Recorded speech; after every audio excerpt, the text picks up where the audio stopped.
Hi. അപ്പൊ ഇന്നത്തെ വീഡിയോയിലേക്ക് എല്ലാവർക്കും സ്വാഗതം. അപ്പൊ ഇന്ന് നമ്മള് മിഞ്ഞാന്നിട്ട വീഡിയോയിൽ പറഞ്ഞിരുന്നു എന്റെ ഡെലിവറി സ്റ്റോറി പറയാനുള്ളത്. കുറെ ആൾക്കാര് പേഴ്സണൽ ആയിട്ടും വീഡിയോയിലൊക്കെ കമന്റ് ഒന്ന് പറയുമെന്ന് വെച്ചിട്ട്. അപ്പൊ എല്ലാരും കട്ട വെയിറ്റിംഗിലാണ്. അപ്പൊ ഇന്ന് എന്തായാലും നമുക്ക് ആ വീഡിയോ പറയാം. അപ്പൊ എന്റെ ആദ്യത്തെ മോളുടെ ഡെലിവറിയാണ് ഞാൻ പറയാൻ പോകുന്നത്. അവളെ ഡെലിവറിക്ക് ഇവിടെ പട്ടാമ്പൂർ ഹോസ്പിറ്റലിലായിരുന്നു കാണിച്ചിരുന്നത്. അപ്പൊ അങ്ങനെ അതിന് മുന്നേ കുറെ ബുദ്ധിമുട്ടുണ്ടായിട്ടുണ്ട് കേട്ടോ. വേദന വരലും അഡ്മിറ്റ് ആവലൊക്കെ ഉണ്ടായിട്ടുണ്ട്.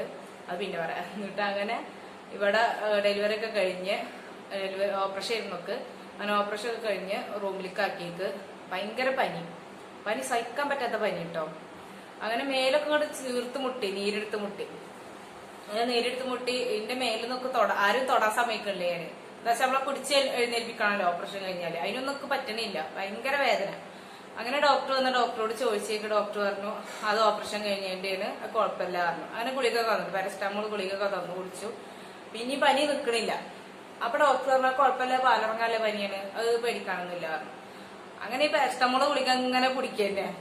അങ്ങനെ 5ന്റെ അന്ന് ഡിസ്ചാർജ് ആക്കി വീട്ടിൽ വന്നിട്ടും എന്റെ പനിക്ക് ഒരു കുറവുമില്ല. പനി പറഞ്ഞാല് തീ പൊള്ളണ പോലത്തെ പനി. അങ്ങനെ പിറ്റന്ന ഞങ്ങൾ ഹോസ്പിറ്റലിന്റെ നേരെ മുന്നിലായിരുന്നു വീട്. അപ്പൊ വേഗം പോവാലോ. അങ്ങനെ രാവിലെ തന്നെ ഡോക്ടർക്ക് പോയേക്കുമ്പോ ഡോക്ടർ OPയിലായിരുന്നു. അങ്ങനെ അതിന് ക്രിസ്മസ് ന്യൂ ഇയർ ഒക്കെ കഴിഞ്ഞു കേട്ടോ. ക്രിസ്മസിനായിരുന്നു മോളുടെ ഡെലിവറി.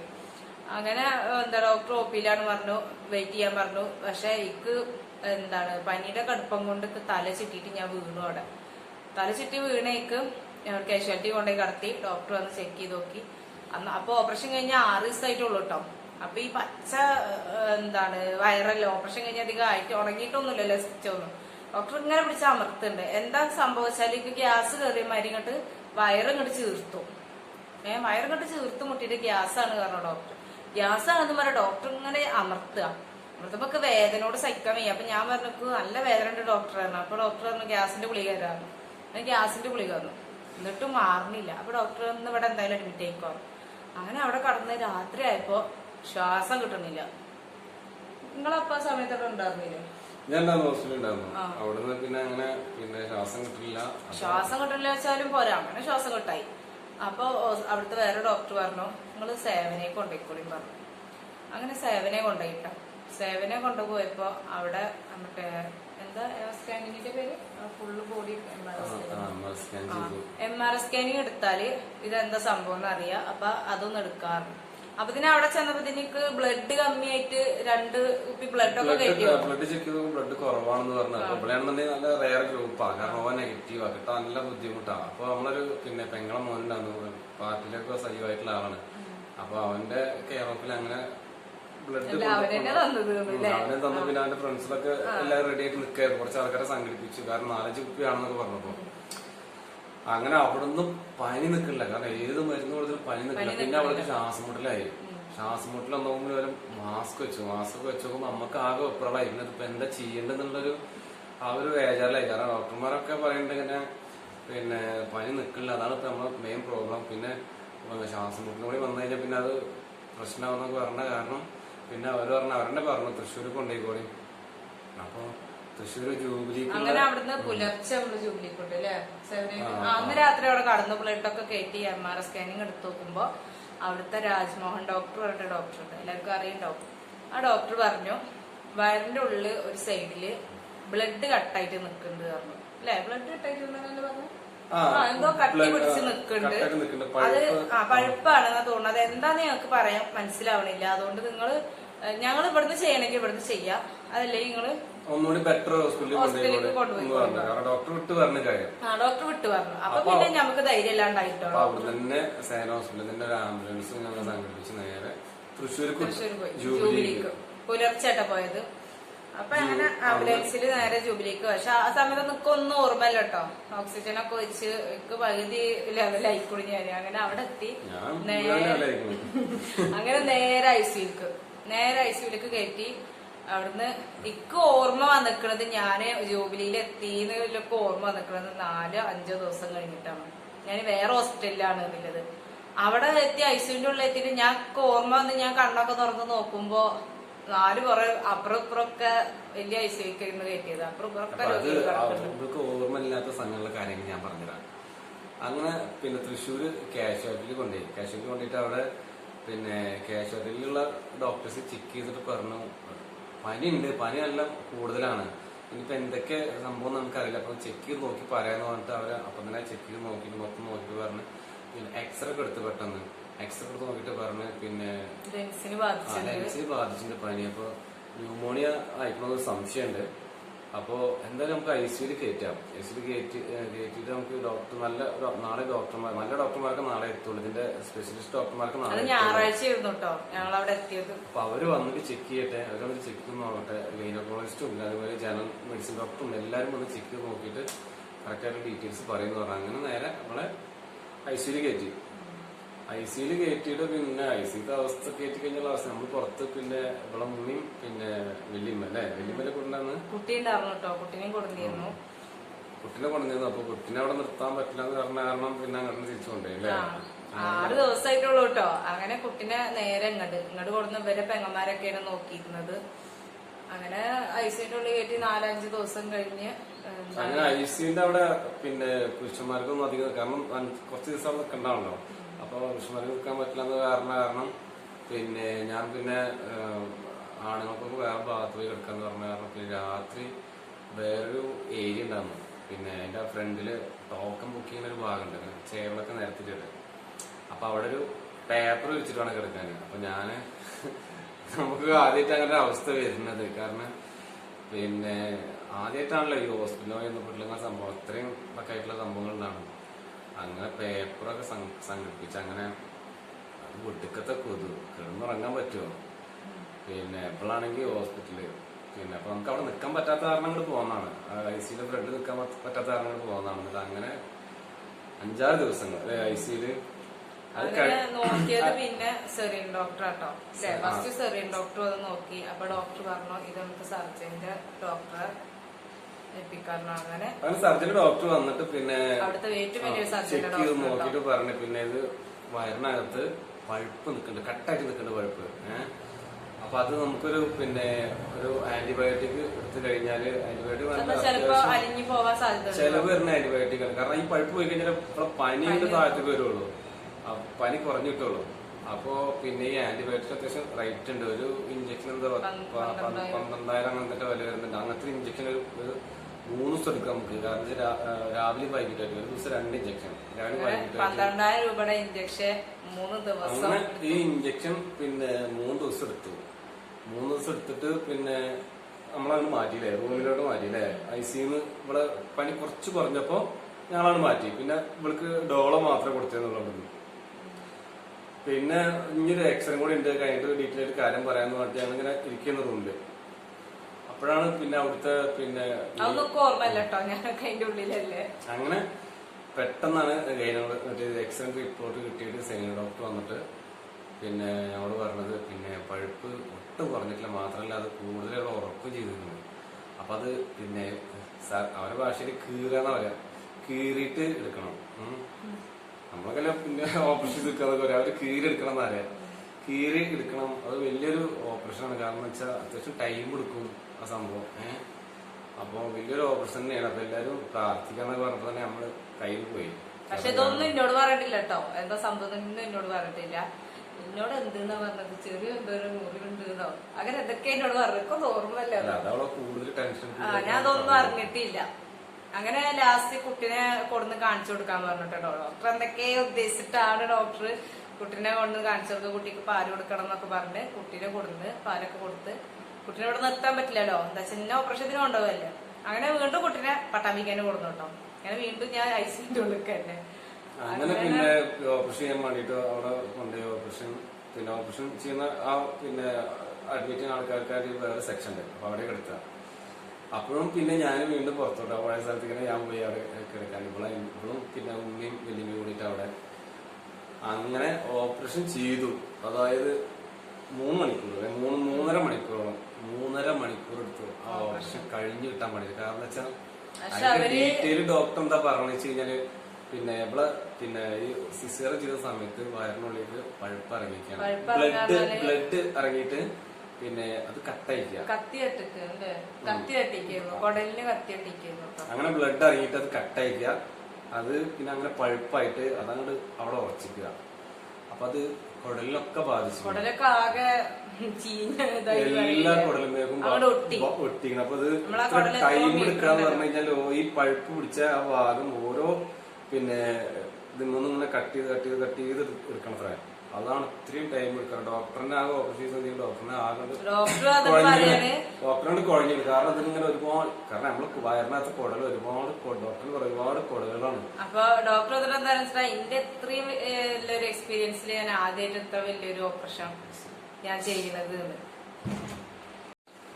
അപ്പൊ അതാണ് ഡോക്ടർ പിന്നെ പറയുന്നുണ്ട്. കാരണം എന്താ വെച്ചാൽ എന്റെ ജീവിതത്തില് ഇത്തിരി അതായത് കാരണം കുടലിലൊക്കെ പഴുപ്പ് കയറുന്ന പറഞ്ഞാൽ നമ്മളെ കുടൽ ഒട്ടിക്കഴിഞ്ഞാല് പിന്നെ അത്രയും കോംപ്ലിക്കേറ്റഡ് ആണ്. കാരണം എന്താ വെച്ചാല് പിന്നെ നമ്മളെ ഇത് ശ്വാസം കിട്ടാത്ത അത്രയും ഇത് വരും. പിന്നെ അതേപോലെ പിന്നെ ഈ ശ്വാസം മുട്ടലും അതുമായി ബന്ധപ്പെട്ട് പല പ്രശ്നങ്ങളുണ്ടാവും രോഗിക്ക്.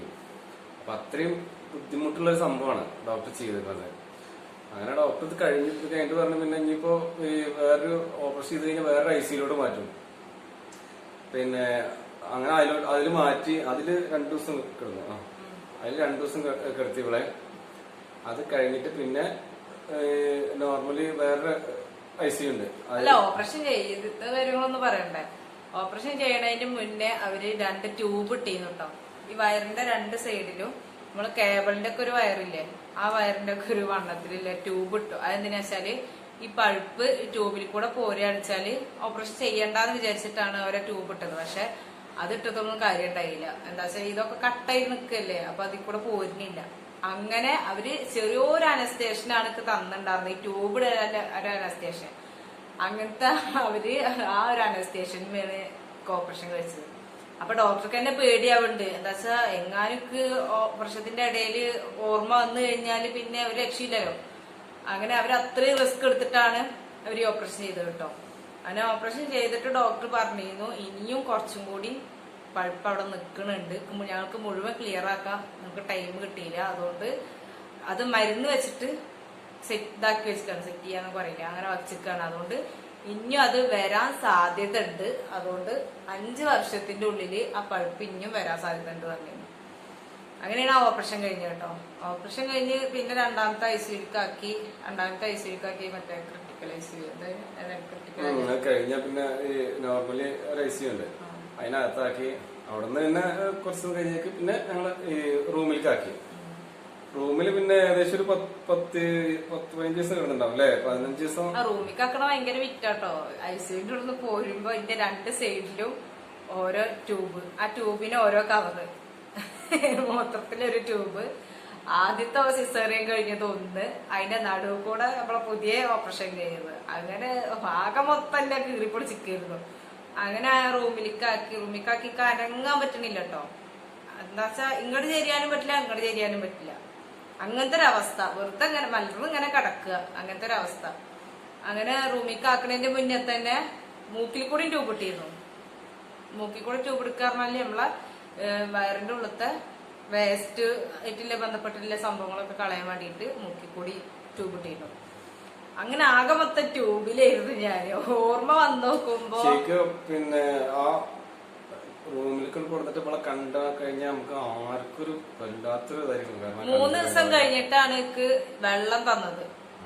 എന്താച്ചാ ICUന്റെ ഉള്ളിന്ന് എനിക്ക് വെള്ളം കുടിച്ചാൽ ചിലപ്പോ ഛർദിക്കാൻ പാടില്ല. അപ്പൊ അതുകൊണ്ട് വെള്ളേ തന്നിരുന്നില്ല. എനിക്ക് കണ്ണ് തുറന്ന് നോക്കുമ്പോ തൊണ്ടൊക്കെ അങ്ങോട്ട് വരണ്ടിട്ട് വെള്ളം ചോദിച്ചാൽ വെള്ളം തരില്ല. അങ്ങനെ അവരെന്താ ചെയ്യിച്ചിട്ട് നമ്മളെ കുട്ടികൾക്ക് മരുന്ന് കൊടുക്കണ മൂടിയില്ലേ, ആ മൂടിയില് അവര് ഒരു മൂടി വെള്ളം ചോദിച്ചിട്ട് തരിക. വെള്ളം തരാൻ പാടില്ല കുട്ടിയെ, ഡോക്ടർ തരാൻ പാടില്ല എന്ന് പറഞ്ഞിരിക്കണെന്ന് പറയാം. പിന്നെ അങ്ങനെ അങ്ങനത്തെ ഒരു അവസ്ഥ.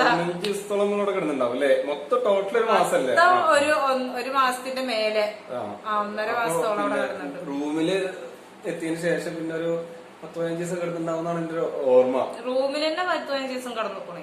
റൂമില് കിടന്നു, റൂമിൽ മാറ്റി. അപ്പൊ പിന്നെ ഓപ്പറേഷൻ കഴിഞ്ഞിട്ട് പനിച്ചു. ഓപ്പറേഷൻ കഴിഞ്ഞിട്ട് പനി മാറിയിട്ടില്ല കേട്ടോ. പനി വിടില്ല, കാരണം പഴുപ്പൊക്കെ പോയിട്ടും പനി, കാരണം അത്രയും നന്നായിട്ട് പനിച്ച കാരണേ ആ പനി കൊണ്ട് ശരീരം വിട്ട് പോണില്ലേ.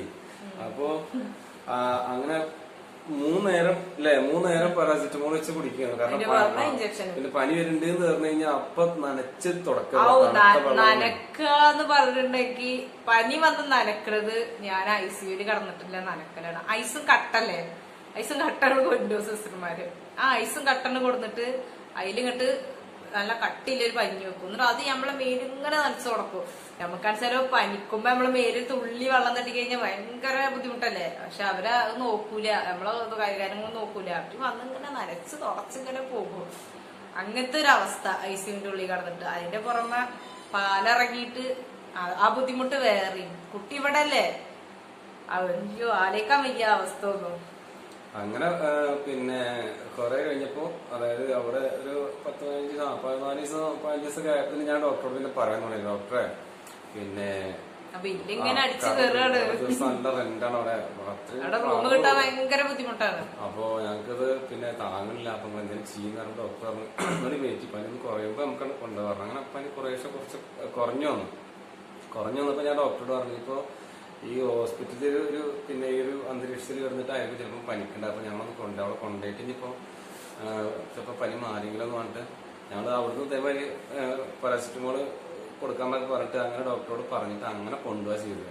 അങ്ങനെ വീട്ടിലെത്തിയപ്പോ പിന്നെ കാര്യമായിട്ട് പനിയൊന്നും നല്ല കിടക്കും. ഞാന് 35 കിലോ ഉണ്ടായിരുന്നുള്ളൂ. 35 കിലോ ഉണ്ടായിരുന്ന ഞാന് ഈ ആശുപത്രി മാസമൊക്കെ കഴിഞ്ഞിട്ട് വന്ന് നോക്കുമ്പോ 20 കിലോന്റെ അടുത്തായിട്ട് ഉണ്ടാവുള്ളൂ അല്ലേ. ഞാൻ തടി കുറഞ്ഞിട്ട് ഞങ്ങളുടെ ഊതിയപ്പോ അവസ്ഥ. ഫോണ് വന്നതാട്ടോ, അതുകൊണ്ടാണ്. അപ്പൊ അങ്ങനത്തെ ഒരു അവസ്ഥയായിരുന്നു. അല്ല വീട്ടിക്ക് എത്ര രസം പറഞ്ഞോടുക്ക്. വീട്ടിക്ക് എത്തുന്നത് ഞാന് 40ന്റെ പ്രസവിച്ച് 40ന്റെ ഒരു 2 ദിവസം മുന്നേ ഞങ്ങൾ എത്തുന്നത്. അത് വരോളം ഞാൻ കുട്ടീനെ കണ്ടിട്ടില്ല കേട്ടോ. കുട്ടീനെ എവിടെയാണ് നോക്കണത്, കുട്ടീനെ ഇവരെ പെങ്ങന്മാര് പാല് കൊടുത്തിട്ട് ഇങ്ങനെ നോക്കുന്നുണ്ട്, കുട്ടിപ്പാല് കൊടുത്തിട്ട് അങ്ങനെ നോക്കുന്നുണ്ട്. കുട്ടിയുടെ അവസ്ഥ ആയിരുന്നു ഇത്. അങ്ങനെ ഇവിടെ വന്ന് 40ന്റെ മുന്നേ 2-3 ദിവസം മുന്നേ വന്ന് വീട്ടിലായി. പിന്നെ ഫുള്ള് റെസ്റ്റ്, 6 മാസം ഭയങ്കര റെസ്റ്റ്. അപ്പൊ ഡോക്ടർ പറയുന്നത് നല്ലോണം, അതിന് ICUവിന്റെ ഉള്ളിൽ നല്ലൊരു ഡോക്ടർ ഉണ്ടായിരുന്നു കേട്ടോ. എന്റെ പനി നോക്കിയിരുന്നൊരു ഡോക്ടർ ഉണ്ടായിരുന്നു. എന്താ ഡോക്ടർ പേര് ഓർമ്മയില്ല. നല്ലൊരു ഡോക്ടർ ആയിരുന്നു അത്. എന്താണ് അവിടെ ICUവിന്റെ ഉള്ളിൽ ചോറ് കൊണ്ടാകാൻ പാടില്ല, ഫുള്ള് കഞ്ഞിയ, എല്ലാവർക്കും കഞ്ഞിയെ കൊടുക്കാൻ പാടുള്ളൂ.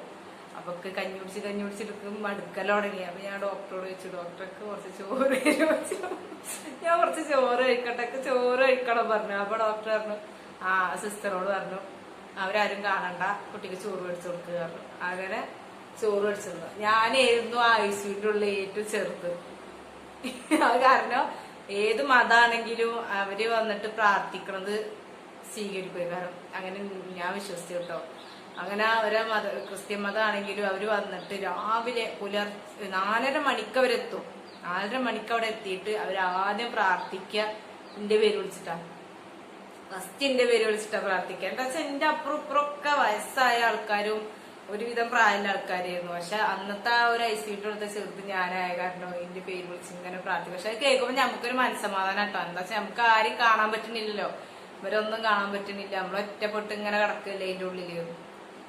അങ്ങനൊക്കെ ഒരു അവസ്ഥയെ കൂടെ കഴിഞ്ഞു പോയി ആദ്യത്തെ പ്രസവം. എന്തായാലും 2ാമത്തെ പ്രസവം മാത്രമേ ഉള്ളൂ വലിയ ബുദ്ധിമുട്ടില്ലാതെ കഴിഞ്ഞത്. 3ാമത്തത് ഇതിലും അപ്പുറമായിരുന്നു, വലിയ കുഴപ്പമില്ലാതെ. അങ്ങനത്തെ ഒരു അവസ്ഥയിൽ തന്നെയായിരുന്നു 3ാമത്തതും. അങ്ങനെയൊക്കെയാണ് എന്റെ ഡെലിവറി സ്റ്റോറി. അങ്ങനെ വീട്ടിൽ വന്ന് പിന്നെ വലിയ കുഴപ്പമൊന്നും ഉണ്ടായില്ല. അതിന്റെ ഇടയിൽ പിന്നെ ഡോക്ടർ മാസം ഡോക്ടർക്ക് പോകേണ്ടി വന്നിരുന്നു കേട്ടോ. അങ്ങനെ ഡോക്ടർക്ക് പോയിരുന്നു, ചെക്ക് ചെയ്തിരുന്നു. പിന്നെ എന്താണ് 5 വർഷം കഴിഞ്ഞാല് ആ പഴുപ്പ് പിന്നും വരാൻ സാധ്യത. സംഭവം എന്താ വെച്ചാൽ ഇവിടെ അറിഞ്ഞില്ല, അവിടെ കിടക്കുന്ന സമയത്ത് ഡോക്ടർ വിളിച്ചിട്ട് പറഞ്ഞു പിന്നെ അത്രയും ക്രിട്ടിക്കലാണ്. കാരണം ന്യൂമോണിയ നന്നായിട്ട് ബാധിച്ചിരിക്കണം, ശ്വാസകോശത്തിന് നന്നായിട്ട് ബാധിച്ചിരുന്നു. അപ്പൊ നമുക്കൊന്നും പറയാൻ പറ്റാത്തൊരവസ്ഥയെന്നൊക്കെ ഡോക്ടർ പറഞ്ഞപ്പോ സത്യം പറഞ്ഞാൽ ഞാൻ അന്ന് പിടുത്തം മുട്ടുന്ന ലെവലാണ്. കാരണം വെച്ചാൽ പിന്നെ എല്ലാരും പ്രാർത്ഥിക്കണ്ടേ, നമ്മള് വീട്ടുകാരും എല്ലാരും അറിയുന്ന ആൾക്കാർ കംപ്ലീറ്റ് എല്ലാരും പ്രാർത്ഥിക്കുന്നത്. കാരണം വെച്ചാൽ അവിടെ എത്തിച്ച അങ്ങനത്തെ ഒരു അവസ്ഥയിലായിരുന്നു. അപ്പൊ അതാണ് പറഞ്ഞത്. കാരണം അങ്ങോട്ട് പോയി എന്ന് വിചാരിച്ചാണ് അതാണ് ഇങ്ങോട്ട് തിരിച്ചു കിട്ടിയത്. അല്ല അതിന് വീട്ടിൽ ഡോക്ടർമാരൊക്കെ ചീത്ത പറയുന്നത് ഇത്രയും ചെറിയ കുട്ടിനെ എന്തിനാ കൂടെ കല്യാണം കഴിച്ചിട്ടുണ്ട്, അതുകൊണ്ടല്ലേ ഇങ്ങനെയൊക്കെ വന്നതാണ്. അതൊക്കെ നമ്മളെ ഓരോ വിദ്യയാണ്, നമുക്ക് വരാല്ലതൊന്നും വഴി തങ്ങൂലെന്നല്ലേ പറയാം. അത് കൊറേ ചീത്ത കേട്ടിട്ടുണ്ട്. പിന്നെ കൊറേ അനുഭവിച്ചെങ്കിലും വലിയ കുഴപ്പമില്ലാതെ അല്ല വലിയ ഗ്യാരണ്ടി ഒന്നും ഇല്ല എപ്പോഴും, ഇനിയും പഴുപ്പ് ഉണ്ടാവും എന്നൊക്കെയാണ് പറയണത്. എന്നാലും എനിക്ക് ഭയങ്കര പേടിയൊക്കെ ഉണ്ട് കേട്ടോ. ഇനിയിപ്പൊ ഞാൻ അവരോട് ഇങ്ങനെ പറയണ്ട ഒരു എൻഡോസ്കോപ്പി ഒക്കെ എടുത്ത് നോക്കാറുണ്ട്. അതിന്റെ നല്ല ഒരു എന്താ വലിയൊരു ഓപ്പറേഷൻ ഒക്കെ കഴിഞ്ഞല്ലേ, എന്തെങ്കിലും ഒക്കെ ഉണ്ടോന്ന് അറിയില്ലല്ലോ. അപ്പൊ ഇതാണ് പിന്നെ ഫസ്റ്റത്തെ ഡെലിവറിയുമായിട്ടുള്ള ചരിത്രം. പറയാൻ പറഞ്ഞുണ്ട് ഇനി പറയാണെങ്കിൽ ഒരുപാട് കഴിയില്ല, അതുകൊണ്ടാണ് പറയാത്തത്. അപ്പോ നമുക്ക് ഇന്നത്തെ വീഡിയോ വൈൻഡപ്പ് ചെയ്യാം അല്ലേ? അപ്പൊ ഇന്നത്തെ വീഡിയോ വൈൻഡപ്പ് ചെയ്യാണ്. അപ്പോ ഇഷ്ടമായി കഴിഞ്ഞാൽ ലൈക്ക് ചെയ്യുക, കമന്റ് ചെയ്യുക. കമന്റ് പിന്നെ നിങ്ങൾ എന്തായാലും ചെയ്യുന്നത് നമുക്കറിയാം. കാരണം എന്താ വെച്ചാൽ നമ്മളതില് പിന്നെ ലൈക്കിന്റെയൊക്കെ കൂടുതൽ കമന്റ് ആയിരുന്നത് നമ്മൾ വീഡിയോയില്. അപ്പൊ എന്തായാലും കമന്റ് ചെയ്യുക. പിന്നെ ആദ്യമായിട്ട് കാണുന്ന ആൾക്കാരാണെന്നുണ്ടെങ്കിൽ ഒന്ന് സബ്സ്ക്രൈബ് ചെയ്യുക. എന്റെ 27ാമത്തെ വയസ്സില് എനിക്ക് 5 ഓപ്പറേഷൻ കഴിഞ്ഞപ്പോ ഇനി താങ്ങാനുള്ള ശക്തി ഇല്ല. 5 ഓപ്പറേഷൻ കഴിഞ്ഞിരിക്കുന്നത്. അപ്പൊ അതുകൊണ്ട് എന്താണ് ഈ ചെറുപ്പത്തിൽ കല്യാണം കഴിക്കുമ്പോ ഇല്ല, ഇപ്പൊ പിന്നെ നിയമം വന്ന് നന്നായില്ലേ. ഈ 18 വയസ്സും 22 വയസ്സും ഒക്കെ ഉള്ളത് അന്ന് വലിയ കുഴപ്പമൊന്നുമില്ല. അന്ന് 18 വേണ്ട, അന്ന് 14, 15, 16 ആ പ്രായത്തിലായിരുന്നു. പക്ഷെ എന്നൊന്നും അങ്ങനെ നടക്കൂല. അല്ല അതുകൊണ്ടായിരിക്കും ഇങ്ങനെയൊക്കെയെന്ന് ഞാൻ ചിന്തിച്ചിരുന്നു കേട്ടോ, ചെറുപ്പത്തിൽ കല്യാണം കഴിഞ്ഞോണ്ടായിരിക്കും എന്നൊക്കെ. എന്തായാലും അതൊക്കെ ഒരു വിജയിക്കാരം. അപ്പൊ നമുക്ക് നമ്മളെ ചാനലിലോട്ട് മുന്നോട്ട് പോകാം. അപ്പൊ ഈ വീഡിയോ ഇഷ്ടപ്പെട്ട ലൈക്ക് ചെയ്യുക, ഷെയർ ചെയ്യുക, സബ്സ്ക്രൈബ് ചെയ്യുക. അപ്പൊ അടുത്ത വീഡിയോ ആയിട്ട് നമ്മൾ വീണ്ടും വരും. അപ്പൊ ഇനി അടുത്ത നമ്മളെന്ത് സ്റ്റോറി അതുള്ളത് പറയുന്നുണ്ട്. അപ്പൊ കമന്റിലൂടെ അറിയിക്കാം, എന്ത് വീഡിയോ ഉണ്ട് എന്നുള്ളത് കമന്റിലൂടെ അറിയിക്കാം. അപ്പൊ എല്ലാവർക്കും